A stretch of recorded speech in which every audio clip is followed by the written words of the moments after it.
तर एक महत्त्वाची बातमी येते। इस्रायलने दक्षिण गाझावर पुन्हा हल्ला केलाय। इस्रायलने दक्षिण गाझावर पुन्हा हल्ला केलाय। महत्त्वाची बातमी येते या घडीची आणि या बातमीवर आपलं लक्ष आहेच। इस्रायलकडून दक्षिण गाझावर पुन्हा हल्ला करण्यात आलाय। तर या घडीची मोठी बातमी येते। इस्रायलकडून दक्षिण गाझावर पुन्हा हल्ला करण्यात आलाय। तर मोठी बातमी येते, मलिकांना महायुतीत घेण्यास फडणवीसांचा विरोध करण्यात आलाय। तर फडणवीसांनी अजित पवारांना पत्र लिहिलंय। तर मलिकांना महायुतीत घेण्यास फडणवीसांचा विरोध आहे। मलिक आज विधान भवनात दाखल झालेत आणि मलिकांना महायुतीत घेण्यास फडणवीस विरोध करतायत। तर 2 जुलैला राष्ट्रवादी काँग्रेसमध्ये उभी फूट पडली आणि अजित पवारांसह 9 नेत्यांनी मंत्रिपदाची शपथ घेतली आणि त्यानंतर आता नवाब मलिक राष्ट्रवादी काँग्रेसचे नेते हे जेलमध्ये होते आणि जेलमधून सुटल्यानंतर नवाब मलिक आता नेमका कोणता निर्णय घेणार याकडे सगळ्यांचं लक्ष लागलं होतं। आणि त्यानंतर आज जेव्हा हिवाळी अधिवेशनाला सुरुवात झाली आहे तेव्हा नवाब मलिक हे सत्ताधाऱ्यांच्या बाकावर जाऊन बसलेत। सत्ताधाऱ्यांच्या गटात म्हणजेच अजित पवारांच्या गटात आता मलिक गेलेत, पण मलिकांना महायुतीत घेण्यास फडणवीस विरोध करतायत। फडणवीसांनी अजित पवार यांना या संबंधात पत्र लिहिलंय आणि मलिकांना आता महायुतीत घेण्यास फडणवीस विरोध करतायत। तर या घडीची सगळ्यात मोठी बातमी येते, नवाब मलिक हे आज हिवाळी अधिवेशनात सहभागी झाले।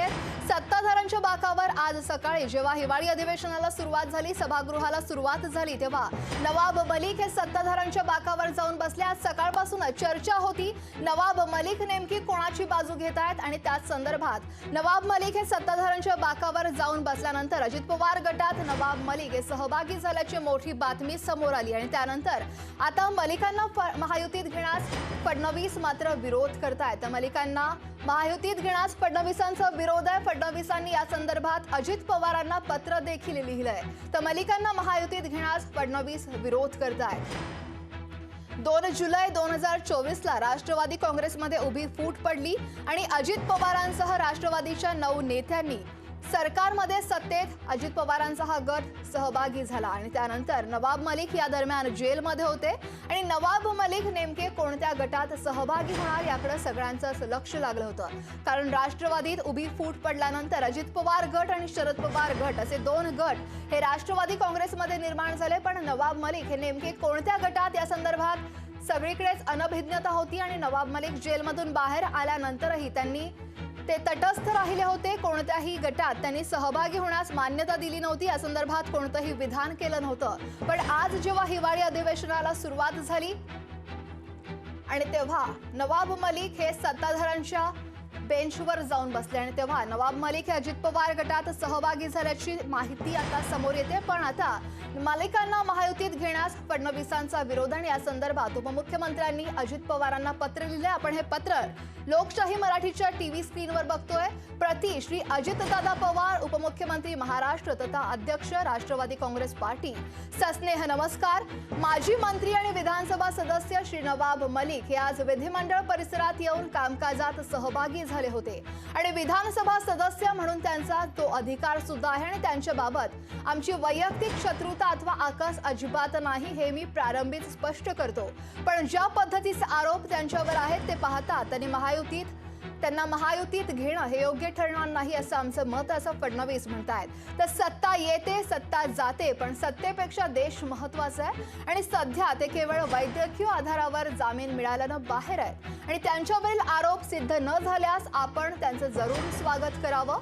मात्र अशा प्रकारचे आरोप असताना त्यांना महायुतीचा भाग करणं हे योग्य होणार नाही असं आमचं स्पष्ट मत आहे आणि आपल्या पक्षात कोणाला घ्यायचं हा सर्वस्वी आपला अधिकार आहे, हे मान्यच आहे, पण त्यामुळे महायुतीला बाधा पोहोचणार नाही याचा विचार देखील प्रत्येक घटक पक्षाला करावाच लागतो आणि त्यामुळेच आमचा या गोष्टीला विरोध आहे। आणि त्यांना देशद्रोह्यांशी संबंध असल्याच्या आरोपाखाली अटक झाली तरी त्यांना मंत्रिपदावर कायम ठेवणाऱ्या तत्कालीन मुख्यमंत्री आणि महाविकास आघाडी सरकारच्या विचारांशी आम्ही सहमती दाखवू शकणार नाही। आपण आमच्या भावनांची नोंद घ्याल, मला आशा आहे। आणि आपला देवेंद्र फडणवीस याचं पत्र हे उपमुख्यमंत्री देवेंद्र फडणवीस यांनी उपमुख्यमंत्री अजित पवार यांना लिहिलंय। तर अजित पवारांना फडणवीसांनी पत्र लिहिलंय आणि महायुतीत घेण्यास फडणवीसांनी विरोध केलाय। तर रुपाली ठोंबरे पाटील या संदर्भात अधिक माहिती देण्यासाठी आपल्यासोबत जोडले गेल्यात। रुपालीताई, फडणवीसांनी अजित पवारांना पत्र लिहिलंय आणि मलिकांना महायुतीत घेण्यास फडणवीसांनी विरोध केलाय। एक लक्षात घ्या, नवाब मलिक साहेबांवर जे काही आरोप आहेत ते आरोप आहेत आणि गुन्हे पेंडिंग आहेत आणि याच्या आधी तो जो मुद्दा घेऊन फडणवीस साहेब असतील किंवा जे काही शिंदे सरकारमधले बोलले होते त्याच्यातनं आज ज्या काही विधानसभेमध्ये अचानक की ज्यांच्या सोबत महाविकास आघाडी सोबत नवाब मलिक साहेब होते त्यावेळी यांनी कोणी चकार शब्द काढला नाही, परंतु तेच नवाब मलिक साहेबांनी अजितदादांसोबत युतीमध्ये पाठिंबा दिल्यानंतर जे प्रश्न विचारले, मला वाटतं हे देवेंद्र फडणवीस साहेबांनी अजितदादांना सांगण्यासाठी पत्र लिहिलेले, परंतु याच्यामध्ये कोणतेही गैर नाही।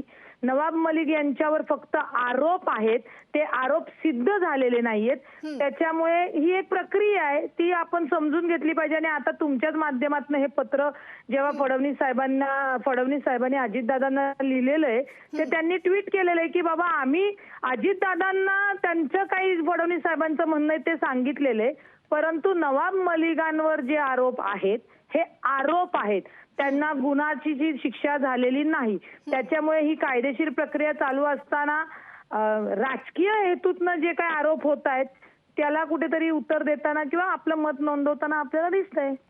नक्कीच रुपालीताई, ज्या प्रमाणात तुम्ही म्हणतायत, फडणवीस देखील म्हणतायत की देशद्रोहाशी संबंध असल्याचा आरोप त्यांच्यावर आहे, वैद्यकीय जामिनावर ते बाहेर आहेत आणि सत्तेपेक्षा देश महत्वाचा।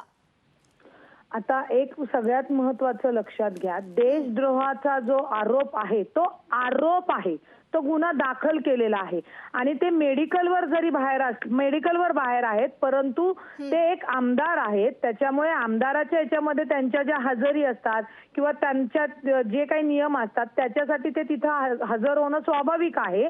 आणि फडणवीसांवर आता सभागृहामध्ये प्रश्न विचारले, अधिवेशनामध्ये कोण प्रश्न विचारत होते की ज्यांच्या सोबत नवाब मलिक साहेब होते आणि ते प्रश्न विचारत होते की आता तुम्ही यांना मांडी लावून बसत आहात, त्याच्यावर हे इंटरनल ही जी काही प्रक्रिया रुपालीताई, तुम्ही दिलेल्या प्रतिक्रियेसंदर्भात तर शरद पवार गटाच्या नेत्या विद्या चव्हाणताई देखील आपल्यासोबत जोडल्या गेल्यात। विद्याताई, देवेंद्र फडणवीसांनी अजित पवारांना पत्र लिहिलंय आणि मलिकांना महायुतीत घेण्यास फडणवीसांनी विरोध केलाय। फडणवीसांना आता लक्षात आलं की आपण हिंदुत्व, ढोंगी हिंदुत्व जे आहे त्याचे नेते आहोत हे त्यांना उशिरा लक्षात आलंय आणि त्यांना असं वाटलंय की आपली पोल खोलली जाईल म्हणून ते मलिकांना देशद्रोही वगैरे वगैरे काय काय म्हणतायत। मला वाटतं भारतातील जे मुस्लिम आमचे बांधव आहेत त्यात कोणीही देशद्रोही नाही आहे, ते सगळे जसे काय तुम्ही देशभक्त आहात तसेच मुस्लिम समाजातले अनेक लोकांनी देशासाठी बलिदान दिलेलं आहे आणि नवाब मलिक हे यांना देशद्रोही म्हणणं हे पूर्णपणे चुकीचं आहे। परंतु आपली पोल खुलती असं जर वाटत असेल त्यांना तर ते स्वतःचं कातडं वाचवण्यासाठी अशा प्रकारचे आरोप नवाब मलिकांवर करतायत। नवाब मलिक कोणाच्या गटामध्ये आहेत, काय करतायत ह्याच्यापेक्षा नवाब मलिकांनी गेले 2 वर्षापूर्वी ज्या प्रेस कॉन्फरन्सेस घेतल्या आणि जे फडणवीसांना आणि भाजपच्या लोकांची पोलखोल केली होती आणि जे सळोखी पळो करून सोडलं होतं त्याच्यामुळे नवाब मलिकांना आपण माफ करू शकत नाही, कारण त्यांनी स्वतः फडणवीसांवर पण आरोप केले होते। त्यामुळे हे फक्त दाखवण्यापुरतं आहे आणि भाजप हा वेगळा पक्ष आहे, अजितदादांचं राष्ट्रवादी वेगळी आहे, आमची स्वतःची राष्ट्रवादी मुख्य राष्ट्रवादी आहे। त्याच्यातनं एक ग्रुप बाहेर पडला आणि त्यांनी जर त्याच्यात जाऊन बसले असतील तर हे सभागृह आहे आणि कुठलेही जसं मगाशी प्रवक्ते आपल्या सांगत होत्या रुपालीताई ऍडव्होकेट त्या की याच्यावर कुठले आरोप सिद्ध झालेले नाहीत, कोर्टाने काही त्यांना गुन्हेगार ठरवलं नाहीये, तर फडणवीस कोण त्यांना गुन्हेगार ठरवणार आहे? नक्कीच, धन्यवाद विद्याताई दिलेल्या प्रतिक्रियेसंदर्भात। तर भाजपा नेते अतुल भातखळकर देखील आपल्यासोबत जोडले गेलेत। अतुलजी, जेलमधून बाहेर येऊन नवाब मलिक हे जेलमधून बाहेर येऊन कित्येक आठवडे झाले, ते तटस्थ होते, कोणत्या गटात जाणार हे त्यांनी सांगितलं नव्हतं, पण आज जेव्हा हिवाळी अधिवेशन सुरू झालं सभागृहात ते सत्ताधाऱ्यांच्या बाकावर बसले, पण आता फडणवीसांनी अजित पवारांना पत्र लिहिलं आणि महायुतीत घेण्यास विरोध दर्शवलाय। नाही, 100% माननीय देवेंद्रजींनी जी भूमिका मांडली आहे तीच भारतीय जनता पार्टीची भूमिका आहे आणि त्याच्यामुळे त्यांना जरी जामीन मिळाला असला तरी तो वैद्यकीय कारणास्तव मिळालेला आहे। जोपर्यंत त्यांच्यावरचे आरोप हे त्यातून ते निर्दोष सुटत नाहीत तोपर्यंत त्यांना महायुतीत घेणं योग्य नाही अशी भूमिका देवेंद्रजींनी मांडलेली आहे. मला असं वाटतं की भारतीय जनता पार्टी आणि शिवसेना या दोघांची भूमिका ही आहे. या संदर्भातला योग्य तो निर्णय माननीय अजित पवार करतील अशी आम्हाला अपेक्षा आहे. नक्कीच. धन्यवाद अतुलजी दिलेल्या प्रतिक्रियेसंदर्भात. तर मलिकांना महायुतीत घेण्यास फडणवीसांनी विरोध केलाय. देवेंद्र फडणवीसांनी या संदर्भात अजित पवारांना पत्र लिहिलंय आणि महायुतीत घेण्यास विरोध दर्शवलाय. चेतन ननावरे आमचे प्रतिनिधी या संदर्भात अधिक माहिती देण्यासाठी आपल्यासोबत जोडले गेलेत. चेतन, आज जेव्हा नवाब मलिक हिवाळी अधिवेशनासाठी पोहोचले ते कोणती बाजू घेणार, कोणत्या गटाची बाजू घेणार या संबंधित प्रश्न पडले होते, पण ते सत्ताधाऱ्यांच्या बाकावर जाऊन बसले. पण आता फडणवीस विरोध करतायत महायुतीत त्यांना समाविष्ट करण्यासाठी. निश्चितच याआधीही ज्यावेळी नवाब मलिक कुठेतरी ज्यावेळी राष्ट्रवादीमध्ये फूट पडली त्यावेळी नवाब मलिकांची भूमिका नेमकी कुणाच्या बाजूने असेल या संदर्भात भाजपला प्रश्न उपस्थित करण्यात आलेले होते आणि त्यावेळीही भाजपने सावध भूमिका घेतलेली होती, सावध पवित्रा घेतलेला आपण पाहिलेला होता की आधी त्यांना त्यांचा पाठिंबा दर्शवू द्या, मग आम्ही आमची प्रतिक्रिया व्यक्त करू. मात्र आज ज्यावेळी स्पष्टपणे नवाब मलिक सत्तारूढ पक्षाच्या बाकावरती दिसून आले त्यानंतर सातत्याने भाजपच्या नेत्यांना आणि आमदारांना या संदर्भातील प्रश्न विचारण्यास सुरुवात झालेली होती आणि त्यामुळे कुठेतरी भाजपची कोंडी होण्याची शक्यता पाहून देवेंद्र फडणवीस यांनी थेट आता भाजपची भूमिका स्पष्ट केलेली आहे. कारण ज्या प्रकारचे आरोप स्वतः भाजप आणि देवेंद्र फडणवीस यांनी नवाब मलिकांवरती केलेले होते आणि त्यानंतर ते जेलमध्ये गेले, त्यामुळे कुठेतरी या समावेशानंतर भाजपला फायदा नाही मात्र तोटा मोठा होणार होता आणि त्यामुळेच कुठेतरी आता भाजपने थेट आपली भूमिका जाहीर केलेली आहे. या भूमिकेमुळे भाजपला कुठलंही नुकसान होणार नाही किंवा आपण आता जर पाहिलं तर सरकारमधलं जे एकंदरीत बहुमताचा आकडा आहे त्यावरही कुठला मोठा परिणाम होणार नाहीये. त्यामुळे ही भूमिका घेण्यामध्ये भाजपला कोणतीही अडचण दिसून येत नव्हती. या उलट आता राष्ट्रवादीची मात्र पुरती कोंडी होणार आहे. कारण अजित पवार यांच्या सोबत असलेल्या आमदारांचं संख्याबळ जे आहे ते एकने कमी होऊ शकतं. कारण नवाब मलिक यांच्या समावेशामुळे कुठेतरी सत्तेतून बाहेर पडण्याचा पर्यायही त्यांना स्वीकारावू शकतो. मात्र सध्याच्या घडीला सत्तेपासून राम राहणं नक्कीच राष्ट्रवादीच्यासाठी हितावह नाही. ही भूमिका छुप्या चर्चेमध्ये समोर येत होती सातत्याने आणि म्हणूनच कुठेतरी आता नवाब मलिक यांचा पाठिंबा अजित पवार घेणार की पुन्हा एकदा नवाब मलिक यांना शरद पवार यांच्या गटात सामील व्हावे लागणार हे उद्या स्पष्ट होईल. मात्र तुर्तास तरी कुठेतरी महायुतीमध्ये यामुळे एक ठिणगी पडलेली आहे वादाची असं म्हणता येऊ शकतं. मात्र या ठिणगीचा रूपांतर वणव्यात होण्याआधी आता नेमका डॅमेज कंट्रोल म्हणून देवेंद्र फडणवीस अजित पवारांमध्ये काय चर्चा होते, कारण साहजिक आहे इतक्या मोठ्या खुल्या पत्रानंतर आज रात्री मुख्यमंत्री आणि दोन्ही उपमुख्यमंत्र्यांमध्ये चर्चा होऊ शकते आणि या चर्चेमधून काहीतरी एक तोडगा काढला जाऊ शकतो. मात्र कुठेतरी देशद्रोहाच्या कलमाखाली एखादा जर आरोपी म्हणून आमदार असेल तर त्याला समाविष्ट करून भाजप निश्चितच आगामी लोकसभामध्ये आपलं नुकसान करून घेणार नाही. कारण हिंदुत्वाची मोठी जी वोट बँक आहे ती गेल्या 3 राज्यांमधल्या निवडणुकाच्या निकालावरून स्पष्टपणे दिसून आली की भाजपच्या पाठीशी उभी होती. त्यामुळे महाराष्ट्रामध्ये अशा प्रकारची वोट बँक दुखावण्याचं कुठेही जे धोका आहे तो भाजप पत्करू इच्छित नाही आणि म्हणूनच कुठेतरी ही खुली भूमिका आज भाजपने घेतल्याचं दिसतंय. अक्षरा, नक्कीच चेतन, तर फडणवीसांनी अजित पवारांना जे पत्र लिहिले ते आपण हे लोकशाहीवर दाखवतोय. फडणवीस स्पष्ट म्हणतायत की देशद्रोहाशी संबंध असल्याचा आरोप हा नवाब मलिकांवर आहे आणि ते वैद्यकीय जामिनावर सध्या बाहेर आहेत आणि देश कधीही महत्वाचा सत्तेपेक्षा असं फडणवीस त्या पत्रात म्हणतायत. निश्चितच अक्षरा, कारण याच देशद्रोहाच्या आणि या देश हिताच्या भावनेवरती एकनाथ शिंदे यांनी फारकत घेतलेली होती उद्धव ठाकरे यांच्यापासून आणि जे शिवसेनेमध्ये 2 गट पडलेले होते त्यावेळी हाच मुळात कळीचा मुद्दा होता. कारण मुळात एक उद्धव ठाकरे यांनी राष्ट्रवादी आणि काँग्रेससोबत युती तोडावी यामध्ये प्रामुख्याचा मुद्दा होता तो म्हणजे नवाब मलिक यांचा. कारण नवाब मलिक यांच्यावरती ज्या प्रकारचे देशद्रोहाचे गुन्हे होते आणि एकंदरीत हिंदू विरोधी चेहरा म्हणून त्यांच्यावरती जो शिक्का मारण्याचं काम भाजप नेते करत होते त्याचाच आधार घेत एकनाथ शिंदे हे उद्धव ठाकरे यांच्यापासून फारकत घेऊन बाजूला पडले. शिवसेनेची जी मूळ भूमिका आहे हिंदुत्ववादाची त्याला हा कुठेतरी विरोधाभासाचा मुद्दा दिसून आलेला होता आणि हाच मुद्दा सातत्याने अधोरेखित करण्याचं काम आहे ते याआधीही शिवसेनेने केलेलं होतं, एकनाथ शिंदे यांच्या गटाने केलं होतं. इतकंच नव्हे तर आता सुरू असलेल्या मी थोड्या वेळासाठी तुम्हाला थांबवते. विधान परिषदेचे विरोधी पक्षनेते अंबादास दानवे स्वतः आपल्यासोबत जोडले गेलेत. दानवेजी, मलिकांना महायुतीत घेण्यास फडणवीस विरोध करतायत आणि या संदर्भातलं पत्र हे फडणवीसांनी अजित पवारांना लिहिलंय. हे पत्र कसं लिहिलं काही माहिती आहे आपल्याला? त्यांनी हे ट्विट केलं आणि पाठवून दिले. या पत्राची प्रत देखील आपण लोकशाहीवर बघतोय. हे पत्र का लिहिलं काही माहिती आहे का तुम्हाला? तुम्ही लोक हे पत्र सभागृहात आज मी हा मुद्दा मांडला म्हणून लिहिलं गेलंय. अच्छा, हे माहिती आहे का आपल्याला काही? मग तुम्ही जो प्रश्न विचारला त्याचं प्रत्युत्तर म्हणून किंवा त्याला उत्तर देताना आता हे पत्र किंवा त्याचाच आपल्याला पुढचा टप्पा पाहायला मिळतोय. तुम्ही या पत्रासंदर्भात आता काय म्हणताय? ते पहा, आज सभागृहामध्ये मी हा मुद्दा मांडला होता मुख्यमंत्री आणि उपमुख्यमंत्री देवेंद्र फडणवीस यांना की तुम्ही ज्या सभासदाला देशद्रोही म्हणत होते, ज्या सभासदाच्या मांडीला मांडी लावून बसतो ते देशद्रोहावर मांडीला मांडी लावून बसते असा आरोप तुम्ही त्यावेळेस महाविकास आघाडीवर आणि विशेषतः शिवसेनेवर केला होता, ज्याचे दाऊद इब्राहिमशी ट्रान्झॅक्शन्स आहेत अशा प्रकारे आरोप केला होता.